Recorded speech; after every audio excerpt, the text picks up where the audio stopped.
It was another hot Florida morning. I was in the 6th grade. I was on my way to school on the bus, just like every day. Books in hand, lunch, homework, just like every day. But today would be the day that changed the rest of my life. Today was the day of the school-wide hearing test in the library. And what was a typical day for most of my friends would end up being the pivot point for the rest of my personal and professional life. As we walked into the library, the hearing test looked like your classic exam. There was a chair, a headset. That headset would be put on your ears, and you'd listen for the beeps. Raise your hand for the corresponding side of your head when you heard the beeps.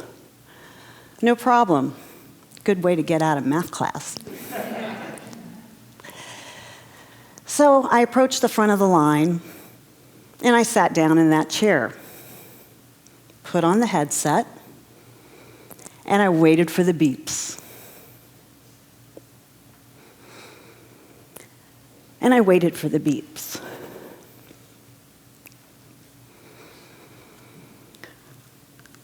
I strained to hear what every other kid heard that morning. All I heard was silence. I'm trying to figure out what's going on. As you can imagine, I'm pretty confused at this point. When an angry teacher comes up to me, yanks me out of the chair, apparently she thought I was screwing around, marches me to the back of the line, and tells me to think about what I did. Think about what I did. I'm mortified. My friends are watching. But you know what? I've got a plan. I think your stupid machine is broken, but I'm going to figure this out. I'm going to watch every kid in front of me, and I'm going to learn the sequence of how they're raising their hands, and I will pass this test. I'll show you. So I take a look, and as I move forward in line, I see that the first kid raises his right hand first. All right, I got that. But then the next kid sits down. She raises her left hand first. The sequence is not consistent. And as I get to the front of the line once again, I realize I am not going to pass this test.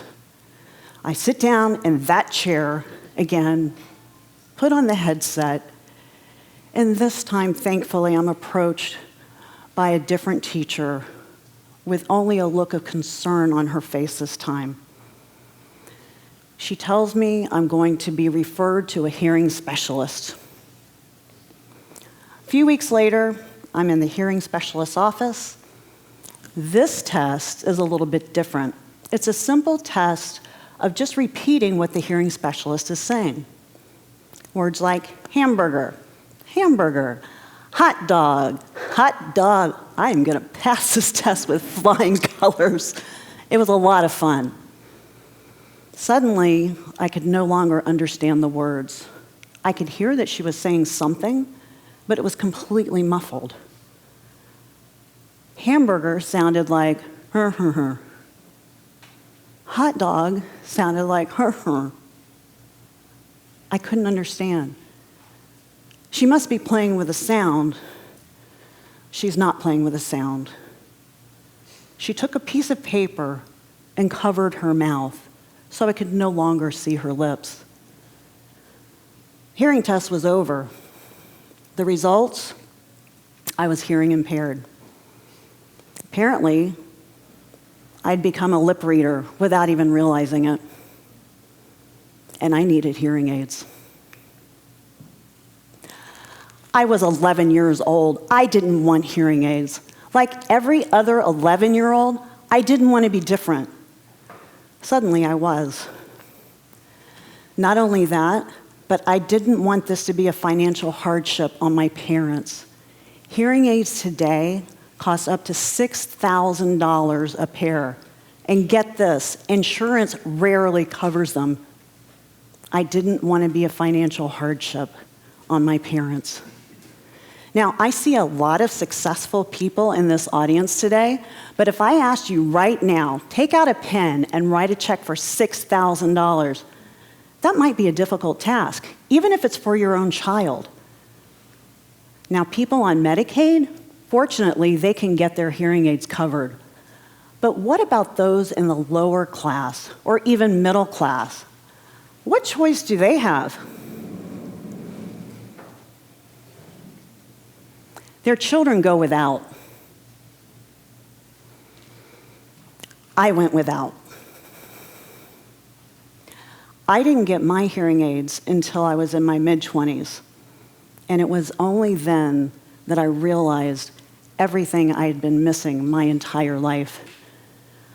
I found out that people thought that I was aloof or rude because they would say hello to me and I wouldn't respond to them. I didn't hear them. I didn't realize the buttons on a cell phone would make a tone when you press them. I didn't hear it.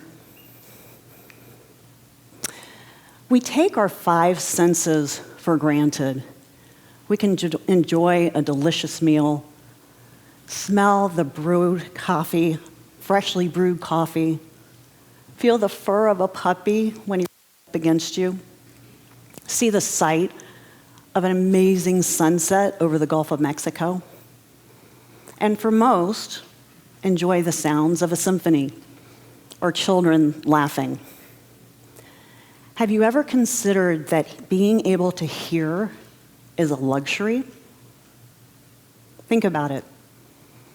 Have you ever thought about the power of hearing, the impact of hearing, the value of hearing? 15% of school-aged children in the U.S. go to school with some form of hearing impairment. That's 7.5 million children in the U.S. who went to school this morning with some kind of hearing impairment. Even those with the mildest form of hearing loss can miss half of what has been taught in the classroom. Half. What is the impact of going to school 12 to 13 years and missing half of what is taught in the classroom? What would be the impact on your life? How about the impact on your child's life? For me, that impact was drastic.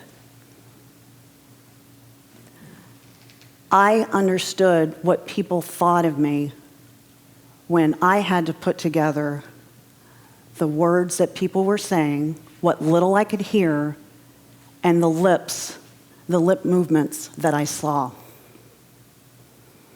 I saw what people thought of me. I understood what people thought of me. I thought I was stupid. I grew up thinking I was stupid. On the outside, people looking in, they think we're less. They think we're slow. On the inside, we think we're stupid.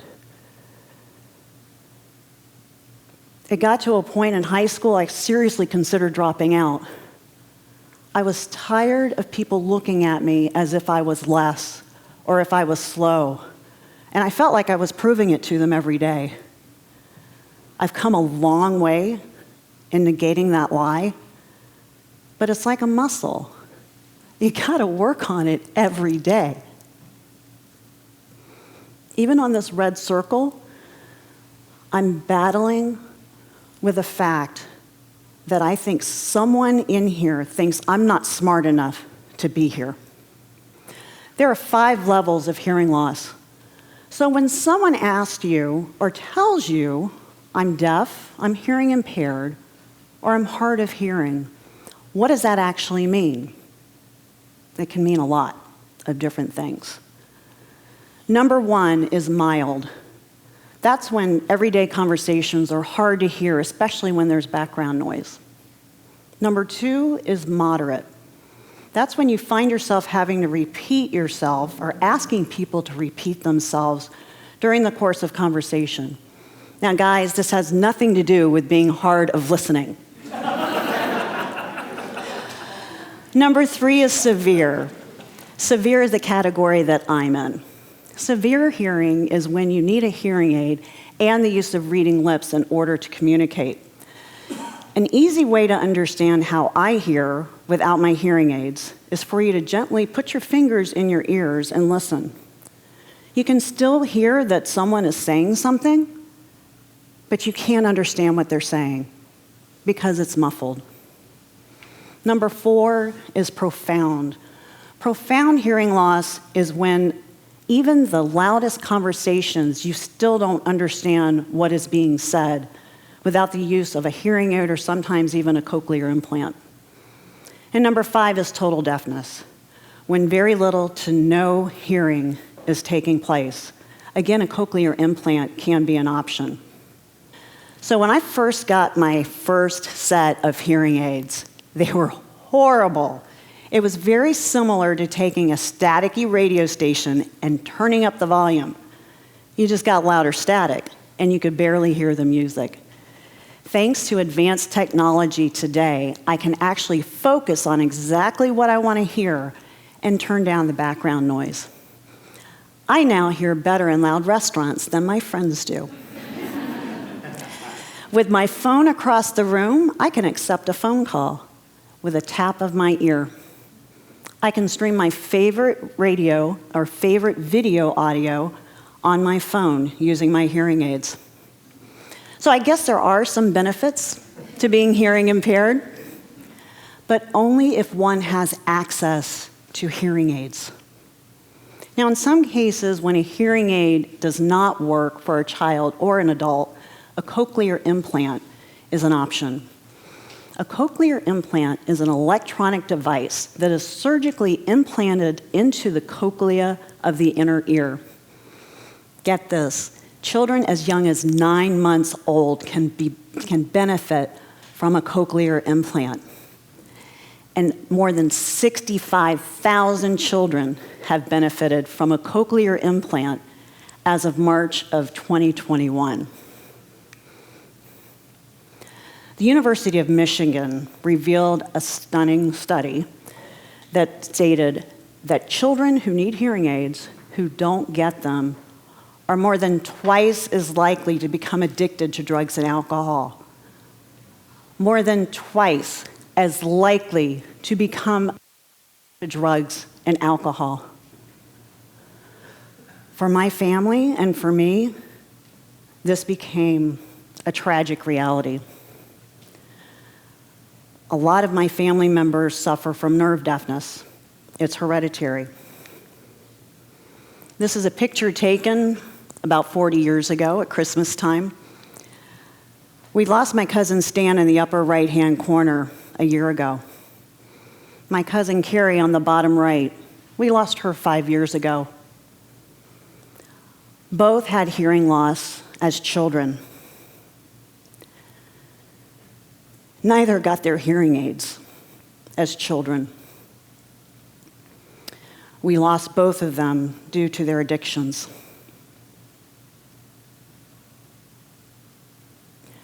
Had they gotten their hearing aids as children, would they be sitting here with you today?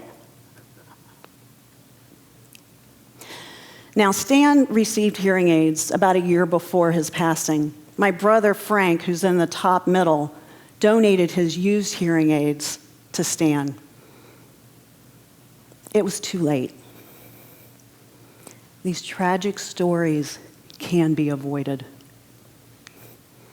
Another sad reality is that children who don't get their hearing aids are more than 5 times as likely to attempt suicide. 5 times as likely to attempt suicide. Once again, these tragic stories, they can be eliminated. I was recently at a conference when I realized all of the stuff that happened to me being born hearing impaired, not getting my hearing aids until I was an adult, losing my cousins to addiction. They didn't happen to me. They happened for me. It's what gave me the passion to stand up and do something that scared the hell out of me. From Frank's example of donating his hearing aids to Stan, I decided to start a nonprofit called Sounding Joy, and we are getting kids their hearing aids. We just started 9 months ago, and we've already raised over $100,000. We're on a mission to save the lives of children. So next time you see someone that doesn't look right, maybe they seem slow, maybe they're not following directions, or you think they're ignoring you, don't think that they are less. Use your senses to see the cues. They may be trying to understand you. They could be hearing impaired. The luxury of hearing aids connects us to the world around us. You now know the profound impact that hearing impairment has on someone's life. The key to helping them through better hearing may just save their life